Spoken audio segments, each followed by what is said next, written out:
Today we are speaking with Aristo and Kopsia, a seasoned technical diving instructor couple, as they share their transformative journey beneath the waves. Diving is more than just a sport for them, it's a way to connect with nature and explore its mysteries. In this conversation, we'll uncover their unique perspectives on life, the beauty and unpredictability of the ocean, and the lessons they've learned through their underwater adventures.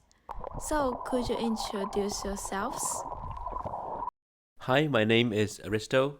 I started technical diving not too long ago, and I started diving in general in Toronto, in Canada. It's when I joined a university scuba club when I was in my first year, and it's been doing it since, and started technical diving recently, and that's how I met Kopsia. Hi, I'm Kapsia, and I'm a technical diver. My first diving course, which is open water in Turkey, and it's 3 years ago. After that, I feel very comfortable when I'm in the water, so I just keep doing diving.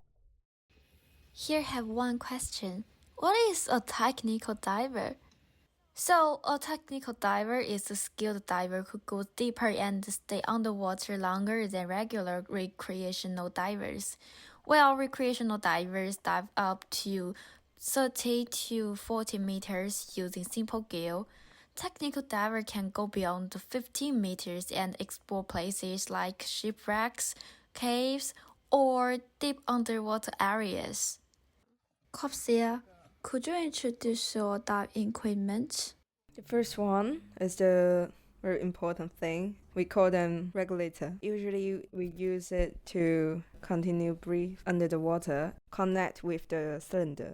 Next, it's GP, and if you use dry suit, the female dry suit diver usually need that. And then here is my diving computer. You can see they have some information about that. You can see the date and the time, the diving time. As a technical diver, what was the most thrilling moment during this dive? And what's your reaction at that time? In January this year, we're doing the 90 meters dive or 95 meters dive. I can't remember. And we're doing this dive. It's quite deep. And then in Sipadan, which is in Malaysia. I have two buddies, so we are 3 for team, and we're using the side mount to do this dive, and we have 5 cylinder for each people. Every tank, every cylinder, they have different gas in it because we're going to very deep, so we can't only use nitriles. We need to use trimix. It's helium and nitrogen and oxygen. Let Aristo explain what is nitrogen. So in this example, nitrox is a mix of nitrogen and oxygen, and it is to raise the percentage of oxygen above that of 21%, which is found in air. Usually it's something around 20%, 40%, 50% or more. So the reasoning to do this is to lower the amount of nitrogen you have in your gases to reduce your nitrogen intake, as the nitrogen bubbles building up in your blood could lead to dangerous effect when you ascend. And then in this example, not just nitrox was used, it is also trimix was used as well. So the third gas, helium, is added to reduce even the amount of nitrogen that you have in your gases. A lower amount of nitrogen means that it has less risk of narcosis affecting your judgment and your brain. When you go to depth lower than 30 or 35 meters, you would start having nitrogen narcosis affects how your brain performs. So mixing in the third gas would have compounding effects on the previous solution of mixing nitrogen into your gas, means that you would have less nitrogen. The story is because the surface is quite messy when we jump out of the water.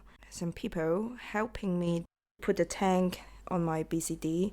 They should be like just turn off my valve, the valve on the tank. So when I in 16 meters, I remember I can't breathe. And then my body they can't help me. I'm trying to search my body, but unfortunately I can't. So I'm trying to go deeper to search them. And finally I met them in like 50 meters, something like this. And I just tell them I need to call the dive, ascend by myself and finish all the deco and then going to the surface.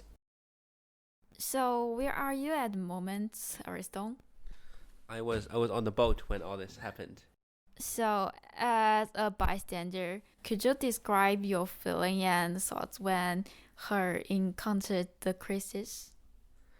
It's hard to put into words. Seeing her in distress was a gut-wrenching moment. My first instinct was to rush to her, but I knew that would only make the situation worse if I wasn't careful. Instead, I focused on staying composed and letting the dive team respond as trained. In those moments, time feels both fast and slow. Fast because everything happened in a matter of seconds, but slow because your mind processes so much. Fear for her safety, trust in the team, and an overwhelming sense of helplessness.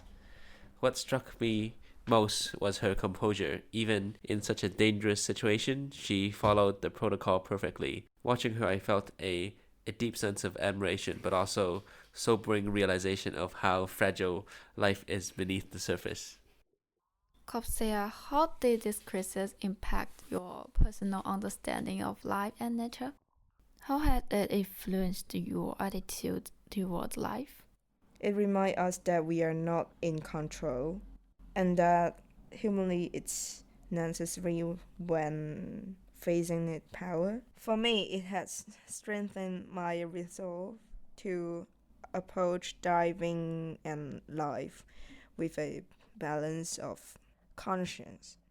I completely agree. The experience has made me more mindful of living in the present, and teamwork are when confronting nature's surprises. So, if you were to summarize the most important insight or lesson you gained from this experience in one sentence, what would it be? As Soren Kierkegaard once said, life can only be understood backwards, but it must be lived forwards.